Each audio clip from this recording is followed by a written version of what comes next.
സമുദ്രനിരപ്പിൽ നിന്ന് 1200 അടി മുകളിൽ സ്വാതന്ത്ര്യദിനാഘോഷം സംഘടിപ്പിച്ച് യുഎയിലെ സാഹസികരുടെ കൂട്ടായ്മ.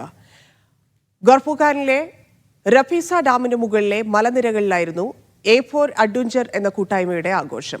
ത്രിവർണ്ണ പതാകയുമായി കുട്ടികളടക്കം 100-ലധികം പേർ ആഘോഷത്തിനായി മലകയറി. കൂട്ടായ്മയുടെ സ്ഥാപകൻ ഹരി കോട്ടഞ്ചേരി സ്വാതന്ത്ര്യദിന സന്ദേശം നൽകി.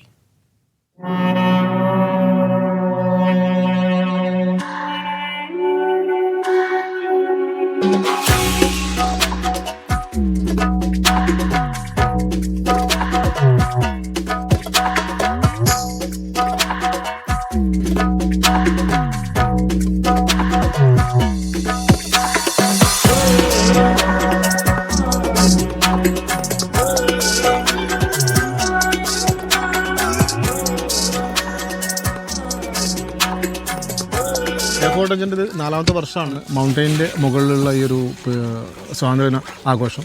നോർമലിൽ നമ്മൾ നാട്ടിൽ നമുക്ക് മിസ് ചെയ്യുന്ന ആ ഒരു ആഘോഷം നമ്മളിവിടെ ഈ ഒരു മൗണ്ടൈനിലേക്കാണ് സെറ്റ് ചെയ്തിട്ടുള്ളത്. നോർമൽ എല്ലാവരും ചെയ്യുക സീ ലെവലിലാണ്. നമ്മളൊന്നും കൂടെ നമ്മളുടെ ഒരു ആക്ടിവിറ്റി എന്ന് പറയുന്നത് ഓൾമോസ്റ്റ് മൗണ്ടൈനിലാണ്. ട്രക്കിങ്ങും ഹൈക്കിങ്ങൊക്കെയാണ് നമ്മളുടെ ആക്ടിവിറ്റി. ഏർലി മോർണിംഗിൽ ഡെക്കറേഷൻ ടീം നമ്മൾ 3 ബാച്ചായിട്ടാണ് വന്നത്. So decoration team first batch, അതിന് സെക്കൻഡ് തേർഡ് ആയിട്ടാണ് വന്നത്. സോ നമ്മളെല്ലാവരും നല്ല രീതിയിൽ ഡെക്കറേറ്റ് ഒക്കെ ചെയ്ത് നമ്മൾ നല്ല രീതിയിൽ ആഘോഷിച്ചിട്ടുണ്ട്. സോ എല്ലാവർക്കും ഹാപ്പി ഇൻഡിപെൻഡൻസ് ഡേ. ഈ ഒരു അത്യാവശ്യം നല്ല ഹ്യൂമിഡിറ്റി ഉള്ള ടൈമിലാണെങ്കിൽ കൂടി അത്യാവശ്യം നല്ല ഇൻട്രസ്റ്റ് ആണ് എല്ലാവരും കയറിയത്. പിന്നെ ടോപ്പിക്കിൽ ഇപ്പോൾ അത്യാവശ്യം നല്ല വ്യൂവും കിട്ടി. പിന്നെ എസ്പെഷ്യലി ഇൻഡിപെൻഡൻസ് ഡേ ഉഷാറായി. Happy independence day.